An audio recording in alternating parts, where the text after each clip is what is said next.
રાધનપુર ગંજ બજાર ખાતે આધુનિક કચેરી અને વિવિધ વિકાસ કાર્યોનું ભવ્ય લોકાર્પણ. રાધનપુર, ઉત્તર ગુજરાતના ખેડૂતો અને વેપારીઓને એક જ સ્થળે અત્યાધુનિક સુવિધાઓ મળી રહે તે હેતુથી રાધનપુર એપીએમસી પરિસરમાં નવનિર્મિત કચેરી ભવન, બનાસ બેંકની નવી શાખા, ખેડૂત આરામગૃહ અને ઓપન ઓક્શન શેડનું ભવ્ય લોકાર્પણ ગુજરાત વિધાનસભાના અધ્યક્ષમાન શ્રી શંકરભાઈ ચૌધરીના વરદ હસ્તે કરવામાં આવ્યું હતું. મુખ્ય વિગતો.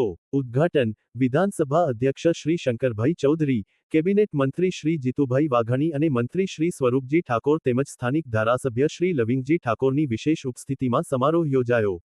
વિકાસ કાર્યો. અંદાજે રૂ.1.25 કરોડના ખર્ચે નવું કાર્યાલય ભવન, રૂ.7.91 લાખના ખર્ચે ખેડૂત આરામગૃહ અને ઓપન ઓક્શન શેડનું નિર્માણ કરવામાં આવ્યું છે.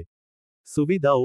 માર્કેટયાર્ડમાં જ બનાસ બેંકની નવી શાખા શરૂ થવાથી વેપારીઓ અને ખેડૂતોને બેન્કિંગ વ્યવહારોમાં સરળતા રહેશે. મહત્વની જાહેરાત. અધ્યક્ષ શ્રી શંકરભાઈ ચૌધરીએ જણાવ્યું કે, આગામી સમયમાં રાધનપુરમાં બનાસ ડેરી દ્વારા ગોબર ગેસ પ્લાન્ટ શરૂ કરવામાં આવશે, જે પશુપાલકો માટે વધારાની આવકનું સાધન બનશે.